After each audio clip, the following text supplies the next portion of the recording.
All right, so we have Dottie here. Now I know we already went through a go home video of her and all of her commands.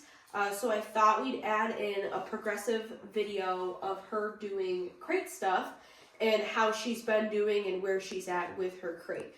So, so far she's been sleeping through the night, no accidents or anything in her crate. She's doing really well. So I'll just kind of go over how we get her in the crate and just more information about that. So I'll take a treat, I'll throw that in there and just tell Dottie crate, or you can say kennel. We kind of train them to both.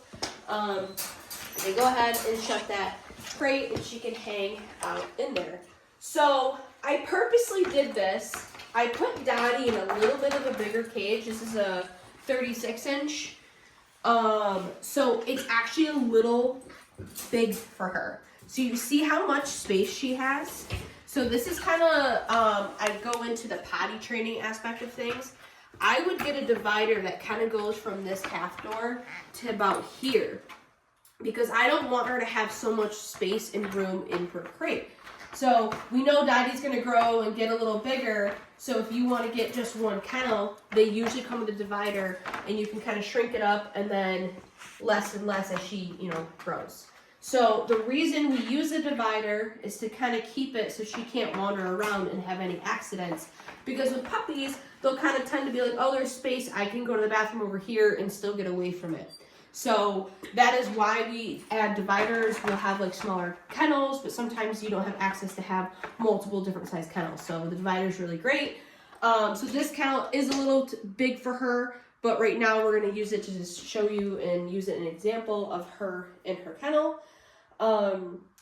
So we teach crate as a safe space. This is where you take your naps. This is where you rest. We feed them in here.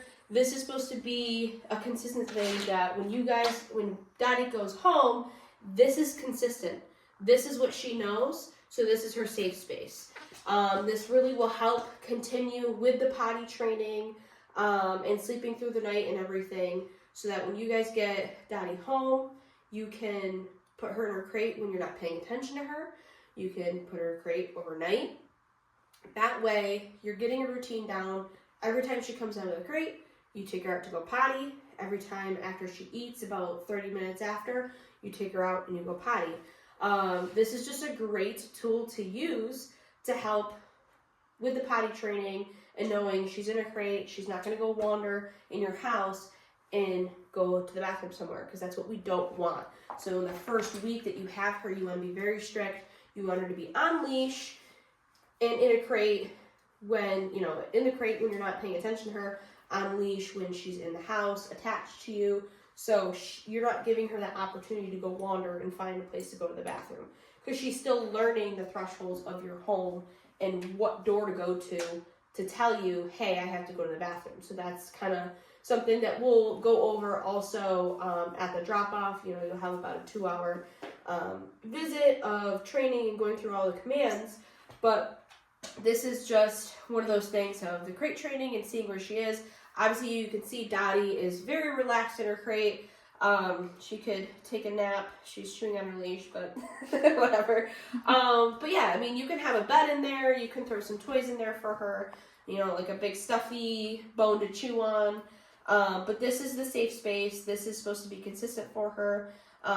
She might whine a little bit when she first comes home. That's totally normal. It's a different environment for her, but when you're consistent with a crate, it's going to help with the potty training, and it'll help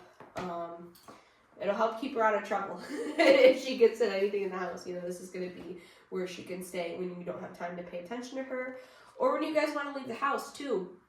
So I always encourage you to crate Dottie while you guys are still at home, because I don't want her to associate you only go in the crate when I leave. I don't want her to be like, oh man, I gotta go in here, you guys are leaving me, like this sucks. I want it to be something like, oh, I gotta cook dinner, I don't really have time to watch Dottie right now, so I'm gonna put her in the crate with her dinner or her bone to chew on or something while I do this. So that way you guys are still home, she's still in the crate. This is just kind of a normal routine of mine. You guys are going to develop a routine with her, but that is what crate training looks like. She's been really successful with it. When I go ahead and get her out, I'm not going to allow her to rush out the door. I'm gonna wait till, good girl. And I didn't call her out yet. Yes. Okay. And then I'll call her out just like that. Good job, Dottie. And that is her crate video.